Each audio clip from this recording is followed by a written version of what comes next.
Có khi nào giữa đêm tĩnh, nghe tiếng gió qua khe núi mà chợt thấy gió chẳng hỏi núi cao hay thấp, nước chẳng hỏi sông dài hay ngắn. Người đời lo vẽ luật để trị đời, nhưng trời đất chưa từng bàn bạc một điều khoản nào.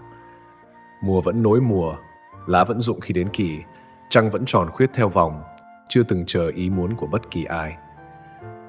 Người xưa gọi đó là đạo pháp tự nhiên, luật lớn không do người đặt, mà vạn vật vẫn thuận theo để an nhiên tồn tại. Nếu luật lớn vốn đã ẩn trong hơi thở cỏ cây, thì điều gì khiến con người mãi sửa đổi trật tự ấy theo lòng mình? Trước cửa xương, tiếng chuông cổ ngân một hồi, vang vào khoảng không sâu thẳm, như nhắc rằng có những luật chưa từng được viết ra, mà muôn đời vẫn giữ cho trời đất điều hòa. Nếu luật lớn của trời đất vốn không do người đặt, thì vì sao con người vẫn tin rằng mình có thể sửa đổi nó theo ý mình? Nếu đạo đã vận hành từ thuở chưa có chữ, thì vì sao sách vở vẫn dày lên mỗi năm, mà lòng người lại thêm rối? Nếu mùa xuân chưa từng lệnh mà hoa vẫn nở, mùa thu chưa từng ký ước mà lá vẫn rụng, thì rốt cuộc điều gì khiến người phải giam đời mình trong những điều khoản tự viết? Nếu đất vẫn nuôi cây, trời vẫn nuôi mưa, không vì được khen hay chê, thì làm sao con người lại nghĩ rằng công lao của mình mới là trật tự duy nhất đáng tin? Chẳng lẽ trong khi muôn vật thuận theo tự nhiên mà an, chỉ riêng con người lại đi ngược, tự dựng hàng rào và gọi đó là an toàn?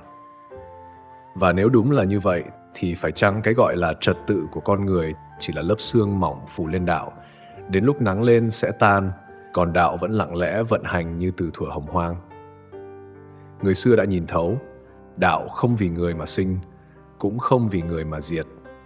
Trong Đạo Đức Kinh chương 25, Lão Tử dạy: nhân pháp địa, địa pháp thiên, thiên pháp đạo, đạo pháp tự nhiên. Nghĩa là người thuận theo đất, đất thuận theo trời, trời thuận theo đạo, và đạo thuận theo tự nhiên. Đây không phải lời thơ đẹp để treo trên vách, mà là trật tự lớn xuyên qua núi sông, chảy qua huyết mạch của từng sinh linh. Trang Tử cũng từng kể chuyện cá bơi trong sông. Không ai dạy chúng tìm nước, vì nước chính là thân mạng của chúng. Người sống trong đạo cũng vậy, không cần học cách thích nghi với tự nhiên, vì chính tự nhiên là nền của mọi tồn tại. Quỷ Cốc Tử nói về thuật giữ mình giữa đời: kẻ thuận được thời, không cưỡng; kẻ biết được thế, không trái. Bởi cưỡng thời thì mỏi, trái thế thì nguy. Thế nhưng, con người lại thường tự đặt mình ra ngoài dòng chảy ấy, muốn đổi hướng gió cho hợp cánh buồm của mình, muốn vẽ lại dòng sông cho vừa bản đồ mình cầm. Họ không biết rằng, mỗi khi cố nắn tự nhiên theo ý là đang cắt bớt chính mạch sống của mình. Luật của đạo không có chữ, nhưng cỏ cây, mây gió đều thuộc nằm lòng. Luật của người có chữ, nhưng ngay cả người viết ra cũng không giữ trọn. Giữa hai thứ ấy, thứ nào mới bền? Theo tinh thần lão Trang, đạo pháp tự nhiên không phải là buông xuôi hay phó mặc. Nó là sự trở lại nguyên mạch để mọi hành động, lời nói, ý nghĩ không trái với khí lưu của trời đất. Người thuận được điều này không cần tranh mà việc tự thành, không cần giữ mà điều đáng giữ vẫn còn, không cần sợ mất mà điều quý không bao giờ rời. Hãy thử nghĩ, ngọn núi đứng đó qua ngàn năm chưa từng ra sắc lệnh cho cây mọc, cho mây quẩn quanh đỉnh, mà cây vẫn mọc, mây vẫn đến. Sông chưa từng ký hiệp ước với biển, mà nước vẫn tìm về nguồn sâu nhất. Nếu tất cả đều thuận tự nhiên mà bền, thì điều gì khiến con người tin rằng mình phải làm khác mới giữ được đời? Có thể câu trả lời không nằm ở trí nghĩ, mà ở khoảnh khắc một người chịu dừng lại, nghe tiếng lá rơi mà không muốn nhặt, ngắm dòng mây trôi mà không muốn giữ. Khi ấy, luật lớn không còn ở ngoài, mà đang thở trong chính từng hơi của người ấy. 1. Luật của đạo không viết bằng chữ, nhưng muôn vật đều thuộc lòng. Luật lớn không ghi trên thẻ tre, nhưng mây vẫn bay, nước vẫn chảy. Như trăng lặng soi đáy giếng, không một lời răn, mà giếng và trăng vẫn gặp nhau mỗi đêm. Trong Đạo Đức Kinh, chương 25, Lão Tử viết: nhân pháp địa, địa pháp thiên, thiên pháp đạo, đạo pháp tự nhiên. Người thuận theo đất, đất thuận theo trời, trời thuận theo đạo và đạo thuận theo tự nhiên. Như dòng sông theo thế núi mà uốn, chẳng hề cưỡng mình đổi hướng. Luật của đạo không có văn bản, nhưng cây vẫn nghiêng mình theo gió, chim vẫn bay về phương ấm khi đông tới. Người xưa gọi đây là tự nhiên chi pháp, pháp của chính sự sinh thành, không cần lý giải mới tồn tại. Con người đặt ra luật bằng chữ, rồi tự dối trong những câu mình viết, như kẻ dựng hàng rào quanh vườn, để rồi quên rằng đất dưới chân vốn liền với núi. Nhìn bóng trăng in trong giếng cổ, không ai cho phép nó hiện xuống, nhưng khi nước trong, trăng tự soi. Luật của đạo cũng vậy, khi lòng trong, mọi việc tự thuận. Thứ giữ cho đời bền chưa từng do người giữ. Ai nắm chặt sẽ mất, ai thuận sẽ còn. Trăng vẫn còn đó, dù mây qua hay không, chỉ cần giếng đủ tĩnh là bóng trăng tự trở về, không cần mời gọi. 2. Cưỡng sửa tự nhiên là tự cắt mạch sống của mình. Người muốn đổi hướng gió để bùa mình thuận, nhưng quên rằng chính gió mới đưa thuyền ra khơi. Như kẻ đứng trên đỉnh núi, vung tay muốn chặn mây, chỉ để tay trống rỗng giữa hư không. Trong Trang Tử, Thiên Thu Thủy có câu: nhân kỳ tự nhiên nhi bất ích sinh giả. Thuận theo tự nhiên, đừng thêm vào điều ngoài lẽ sống. Như sông gặp gành đá, tự biết vòng tránh mà không mất đường ra biển. Cưỡng sửa tự nhiên chẳng khác nào cắt mạch máu đang nuôi chính mình. Người dựng đập chặn dòng, nước sẽ tràn, cuốn cả bờ. Người chặt tùng trên núi để lấy gỗ, núi sẽ trọc, mưa sẽ tràn, làng dưới sẽ chìm. Đạo không chống lại ai, nhưng kẻ chống đạo tự làm mình yếu. Như con cá muốn bỏ nước để tìm tự do trên cạn, chỉ nhận về khô kiệt. Hồ tĩnh giữ được bóng trăng vì nó không khuấy. Cưỡng sửa tự nhiên là tự khuấy mặt hồ để rồi kêu mất trăng. Người chống lại đạo chỉ đang chống lại chính hơi thở mình. Mây vẫn bay qua núi dù núi không níu. Người thôi níu sẽ thấy núi và mây vốn chẳng hề rời nhau. 3. Thuận đạo, vạn vật tự an, không cần cưỡng chế. Sông không cần đẩy thuyền, nhưng thuyền thuận dòng thì tự tới biển. Như hạt mầm không cần lời hứa, chỉ cần đất và mưa đúng mùa, cây sẽ tự xanh. Trong Đạo Đức Kinh chương 37, Lão Tử viết: đạo thường vô vi nhi vô bất vi, đạo thường vô vi mà không gì là không được thành tựu. Như gió xuân không ép mà khắp chốn đều ấm. Khi thuận đạo, mọi việc tự an mà không cần lệnh. Như đàn chim di cư, không có tướng quân mà đội hình vẫn chỉnh. Như bầy cá giữa biển, không có bản đồ mà không lạc đường. Con người dựng pháp chế để ép nhau, nhưng càng ép càng sinh kháng cự. Thuận đạo thì pháp nằm trong lòng, không phải ở văn bản. Người sống thuận tự nhiên, không hại mà cũng không bị hại, không tranh mà cũng không mất. Khi nước chảy quanh đá, đá chẳng cần tránh, nước chẳng cần phá, mà cả hai cùng tồn tại trăm năm. Điều hòa không đến từ sức mạnh chế ngự, mà từ mạch lưu âm thầm. Gió xuân vẫn qua đồng, không hẹn, không mời. Người thuận khí ấy sẽ thấy hoa nở không vì bàn tay ai mở. 4. Càng muốn giữ trật tự, càng làm loạn đạo. Bàn tay siết quá chặt chỉ làm nước trào ra kẽ. Như kẻ muốn giữ bóng trăng trong hồ, múc càng nhiều, trăng càng biến mất. Trong Đạo Đức Kinh chương 57, Lão Tử viết: pháp lệnh tư chương, đạo tặc đa hữu. Pháp lệnh càng rườm rà, đạo tặc càng nhiều. Như rừng bị chặt trụi, gió bão càng dữ dội. Khi lòng người xa đạo, họ nghĩ phải thêm luật để giữ nhau. Nhưng luật càng dày, tâm càng tìm cách lách. Giống như đắp đập trên sông, nước bị chặn sẽ tìm đường khác, mà sức phá càng mạnh. Người xưa thuận trật tự trời đất, nên không cần nhiều lệnh, mà vẫn yên. Ngày nay, người muốn nắm cả trời đất vào tay, nên tự đặt mình trong vòng mâu thuẫn, muốn yên bằng cưỡng chế, mà chính cưỡng chế lại sinh bất an, loạn động và tai ương. Đàn tùng giữ dáng qua trăm mùa tuyết, vì không ai buộc nó phải đứng thẳng. Trật tự thật không do tay giữ, mà do lòng cùng thở với đạo. Khi người rời mạch đất, đất không rời người, chỉ là mạch đất hóa thành tiếng gầm của lũ. Đồi trọc phơi sương tùng, một cơn mưa trái tiết cũng đủ kéo cả làng xuống vực. Sông bị bít bằng bê tông, nước mất đường ra, bèn xô bờ vỡ bến, cuốn phăng mùa màng đã hẹn. Khói phủ trời như một tấm chăn dày, giữ lại hơi ấm vốn phải thoát đi, hiệu ứng nhà kính. Băng đầu địa cực dạn, biển dâng lên mép phố cổ, những bờ cát năm xưa nay mặn đắng, tiếng chuông chùa cũng nghèn nghẹn giữa chiều cường. Rừng ngã xuống, chim mất tổ, dòng di cư đứt quãng như cầu kinh bỏ dở. Biển đen rác nổi, cá nuốt nhầm những mảnh vụn không tan, lưới kéo lên nhẹ bẫng, không phải vì cá ít, mà vì người đã trút xuống biển những thứ biển không tiêu. Đất bị cày đến kiệt, hạt giống không còn mạch phù sa để thở. Không khí nặng mùi khói, ngực trẻ em khò khè giữa mùa lẽ ra trong. Người dựng thêm tường, đắp thêm đập, ra thêm lệnh. Nhưng bão chẳng đọc lệnh, núi chẳng ký vào tờ cam kết người soạn.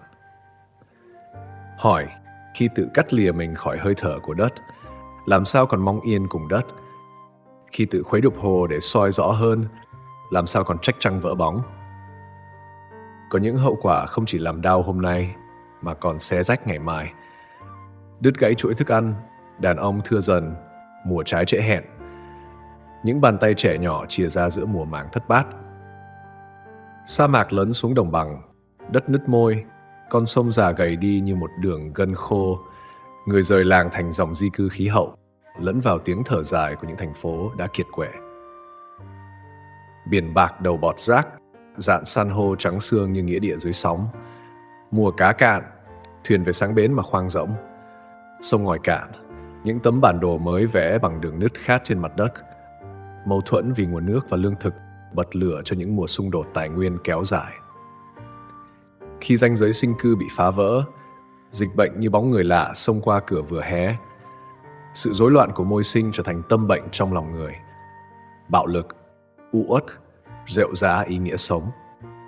Và khi những cánh rừng cuối cùng thở mỏng đi, ta mất không chỉ gỗ và bóng mát, mà mất cả kho giống, kho thuốc, kho tri thức mà hậu thế luôn cần để vực dậy qua những cơn bỉ cực.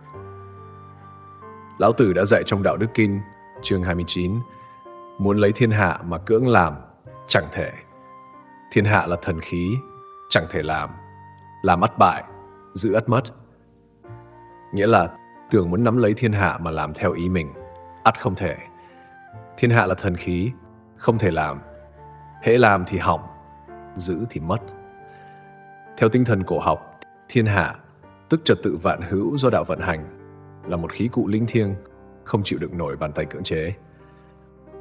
Vậy, giữa đời này có cách nào để ngừng vòng báo oán ấy, mà vẫn giữ được người, giữ được đời? Nếu thôi chen vào giữa trời và đất, liệu trật tự lớn có tự trở về như thuở đầu? Hồ tĩnh sẽ tự phản chiếu mây trời, không cần ai vẽ. Người thôi khuấy sẽ thấy mặt nước vốn đã trong. 5. Khi không còn can thiệp, đạo tự vận hành. Bỏ tay khỏi bánh xe, đường vẫn trải về phía trước. Như mây thôi níu đỉnh núi, mà núi vẫn ở đó, trầm mặc ngàn năm. Trong Đạo Đức Kinh, chương 48, Lão Tử viết: tổn chi hữu tổn, dĩ trí vu vô vi. Bớt rồi lại bớt, cho đến vô vi. Như giếng cổ, khi gỡ hết rễ tre, nước tự hiện. Con người tưởng rằng buông là bỏ, nhưng thật ra buông là trả lại cho đạo quyền vận hành vốn có. Như đất không cần nhắc, vẫn xoay quanh mặt trời. Như biển không cần lệnh, vẫn nhận nước từ ngàn sông. Càng muốn can thiệp, ta càng đứng chắn ngay lối đạo chạy qua. Khi thôi chen vào, mọi thứ tự tìm vị trí. Bầy chim biết hướng nam không vì bản đồ, mà vì luồng gió và ánh trời. Người sống thuận đạo không ra lệnh cho đời, chỉ giữ lòng như hồ lặng, để mây và trăng tự tìm đến. Khi không còn ai điều khiển, trật tự lớn mới thật sự khởi. Giếng cổ im trong sương, nước vẫn trong đến đáy. Người đứng bên chỉ cần cúi sẽ thấy trăng vốn ở đó từ lâu. Có những ngày, con người chạy quanh giữa phố ồn, tay níu đủ thứ để thấy mình còn kiểm soát. Một bản hợp đồng chưa ký, một lời chưa nói, một việc chưa làm xong, tất cả như những sợi dây vô hình siết quanh ngực khiến hơi thở ngắn lại. Nhưng giữa cơn tất bật, có khi bất chợt nghe tiếng gió luồn qua mái nhà, thấy bóng lá rung trong một khoảnh khắc ngắn ngủi và chợt nhận ra trời đất vẫn đang vận hành dù không có mình xen vào. Lão Tử từng chỉ đạo thường vô vi nhi vô bất vi, đạo thường vô vi mà không gì là không thành tựu. Khoảnh khắc ấy giống như đang giữa đêm bão, chợt thấy ánh trăng ló khỏi mây đen. Không phải trăng mới xuất hiện, mà mây đã trôi đi. Như giếng cổ bị rễ phủ trăm năm, một hôm gỡ bỏ, nước trong hiện ra lặng mà sâu đến tận đáy. Người bỗng thấy rõ, bao nhiêu năm gắng điều khiển mọi thứ chỉ khiến mặt hồ cuộc đời luôn đục. Khi thôi khuấy, nước mới phản chiếu được trời xanh. Cơn vỡ này không phải tiếng sét, mà là tiếng chuông trầm trong xương sớm, ngân vào tận xương tủy, không đau đớn quằn quại, nhưng khiến lòng run rẩy vì nhận ra mình đã bỏ phí quá nhiều năm chạy ngược với dòng đạo. Rồi hơi thở chậm lại, tiếng phố xa dần nhường chỗ cho khoảng lặng dày như tấm vải trầm hương. Mắt không còn tìm, tay không còn níu, chỉ thấy gió vẫn về từ phương Bắc, nước vẫn chảy ra biển Đông, mùa vẫn thay áo mới cho cây, tất cả không chờ một cái gật đầu nào của con người. Như trăng soi xuống hồ lặng, ánh sáng trải đều, không lựa chọn chỗ đẹp hay xấu.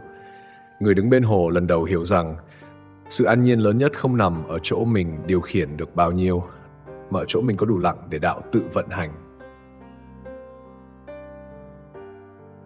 Khoảnh khắc trăng soi xuống hồ Tĩnh, không có bàn tay ai khuấy nước, là lúc người thấy rõ đạo đã ở đây từ lâu, chỉ đợi lòng đủ lặng để nhận ra. Hơi thở vừa qua chính là minh chứng, không cần sửa trời, không cần buộc đất, mà trời đất vẫn vận hành như từ thuở chưa có tên gọi.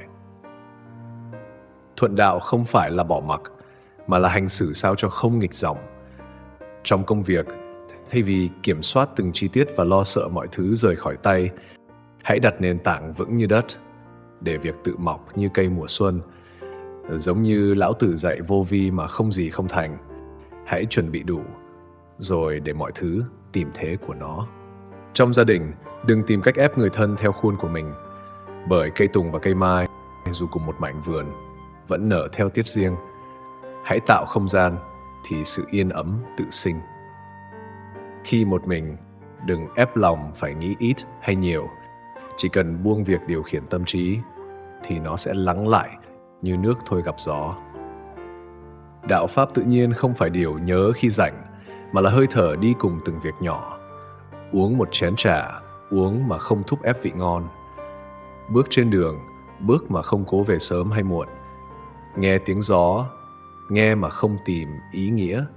Như trăng soi không chọn mái nhà, nước chảy không chọn bờ, chuông ngân không mong người nghe.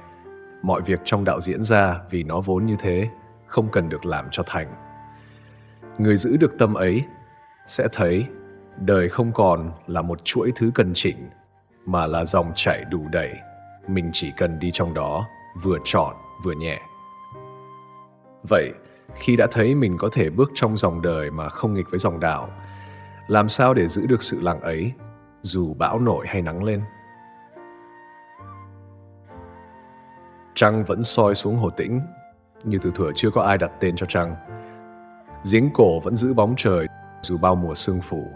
Luật lớn chưa từng viết ra, mà muôn vật vẫn thuận theo để yên. Người xưa gọi đó là đạo pháp tự nhiên, không phải để tôn thờ, mà để nhắc rằng đời đã đủ trật tự từ trước khi con người đến. Có thể điều duy nhất cần làm là thôi chen vào giữa trời và đất, thôi dựng bức tường ngăn cách mảnh vườn với núi để đất và núi còn thở chung một mạch, thôi đục nước hồ để soi rõ hơn. Khi ấy, trật tự vốn có sẽ trở về, không qua mệnh lệnh, không qua nắm giữ, mà qua chính khoảng lặng trong lòng. Mây tan thì trời vốn sáng, nước lặng thì trăng vốn tròn. Không cần bàn tay ai chạm, mà bóng trăng vẫn in sâu xuống đáy giếng. Giữa sương sớm Tiếng chuông cổ ngân một hồi, rồi tan vào khoảng không. Chỉ còn dư âm mỏng, đủ để người đứng nghe thấy mình cũng đang tan vào sự tĩnh ấy.